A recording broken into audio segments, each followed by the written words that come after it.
I quit at McKinsey 3 times, and I'm going to tell you why. I'm also going to share the weird things about consulting that were a struggle for me. At the end, I will share my tips for deciding when is the right time to leave. I am Ramona Moodley, a former McKinsey consultant. I worked at McKinsey since graduating college and quit different roles there multiple times for different reasons. I finally left for good a few years ago.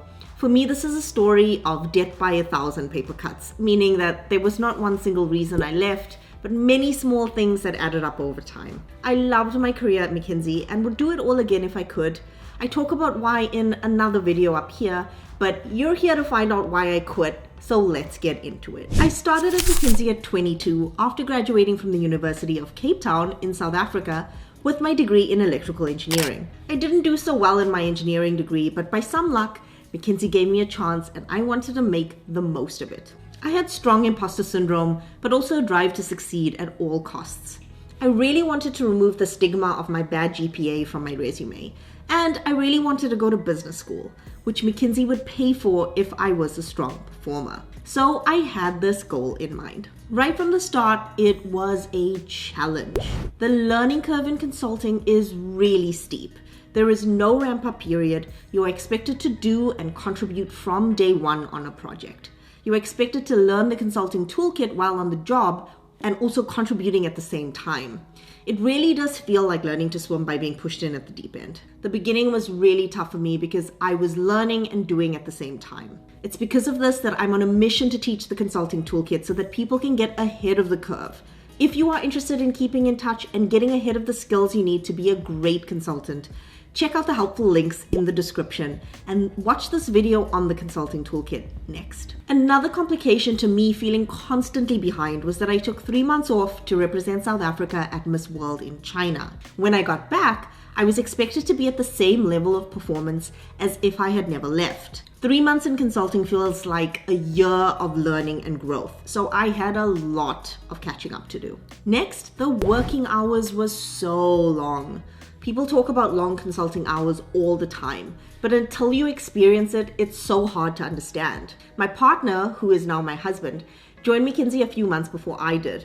He would work these really insane hours and cancel on me all the time because he had to stay and work late. Eventually, it all just stopped one day and I thought maybe all my nagging about his late hours had finally paid off, and he told his manager that it was unacceptable, and so she let him go home early and then he wasn't working these crazy hours anymore. On my first day that I started at McKinsey, his manager came up to me and she said she wanted to come and introduce herself as the manager that needed my husband to be at the office every day till 3 a.m. Turns out he just got to a point where he was so annoyed with me nagging him about these long hours that he had to work that he would say goodnight to me every night and pretend like he was going to bed. And turns out he was going back to the office after taking me out to dinner or going out to watch a movie or something. He was going back to the office and then staying there and working till 3 a.m. every day. After going through the long hours of working myself and seeing now that I had no control over it,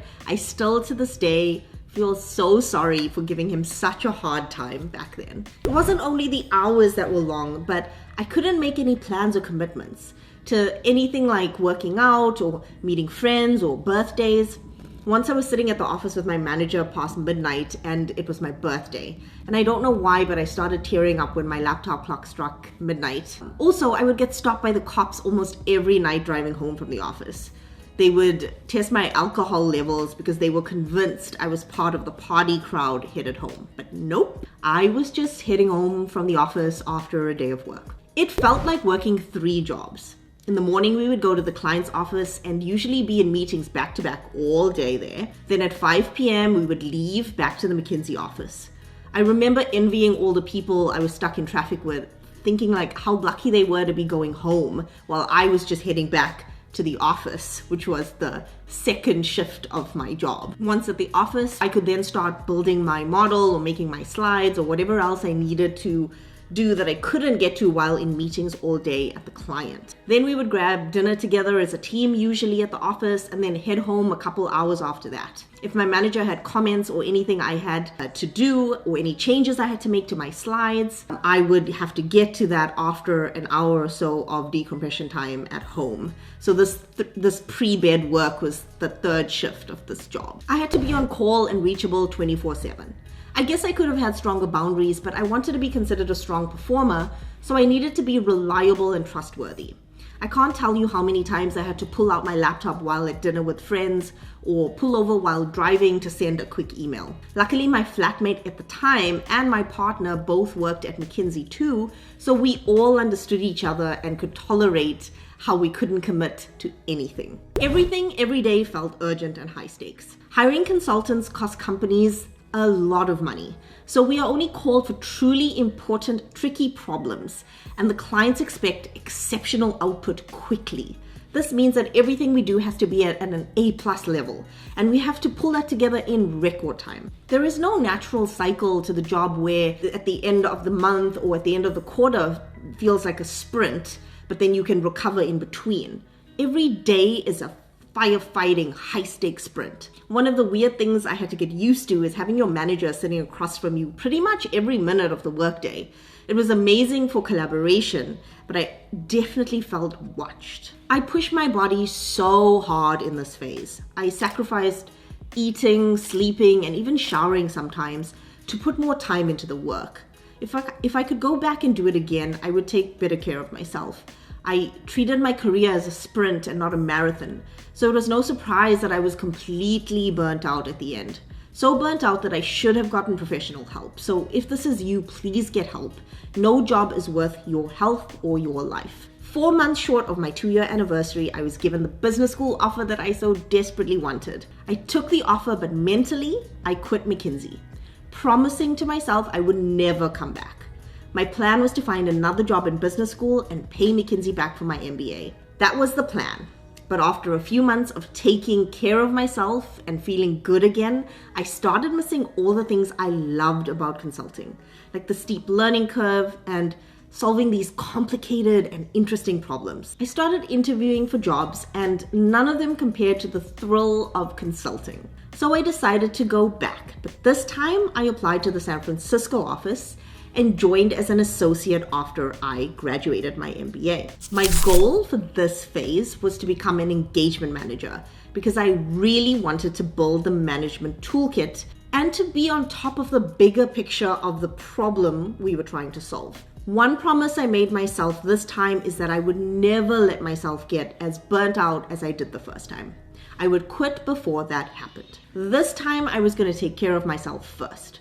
I had many tactics to keep my work sustainable while still being a top performer. Let me know if you want a video on how to make consulting sustainable. 6 months after joining, I was managing a team, and 6 months after that, I was officially designated as an engagement manager. Things were going really well until I had my son and decided to move to a part-time model of 4 days a week. Now I felt like I was operating on 80% capacity while still giving 110%. Once again, those feelings and the pressure of constantly playing catch up were creeping back in. I felt like I was no longer on top of my team's work, nor was I on top of being a good parent.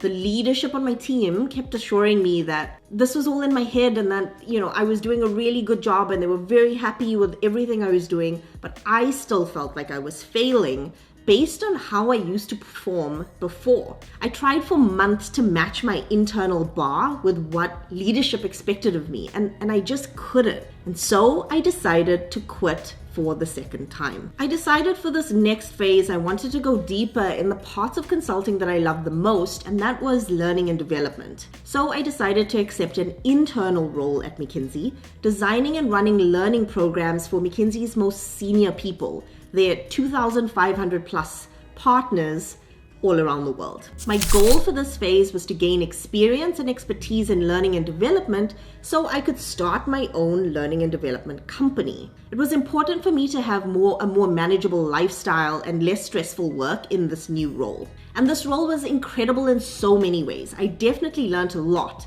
but the lifestyle was terrible. The partners are the most senior people at McKinsey, so the standards for any learning program we ran was incredibly high. Their time was worth a lot, so there was more pressure to make every second of every learning program count.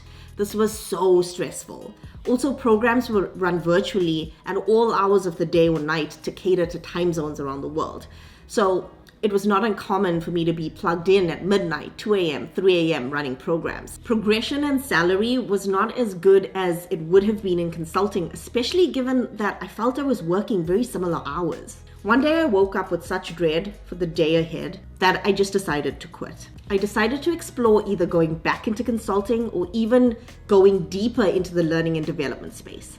I chose the latter and took on a role as head of talent at a consulting firm founded by a McKinsey alum. I'm no longer there, but I can proudly say that I am now running my own company where I help people and companies build the skills and mindsets to perform at their best. So I've quit many times over the past few years, as you can tell, but it was all in service of a bigger goal. Every time I quit, it felt like an opportunity to take a step closer to my dream life. Now for some advice if you are in consulting or considering consulting. People go into consulting for a reason, a season, or a lifetime. Consulting is an unbelievably demanding job. It can be torture if you aren't clear on why you are doing it.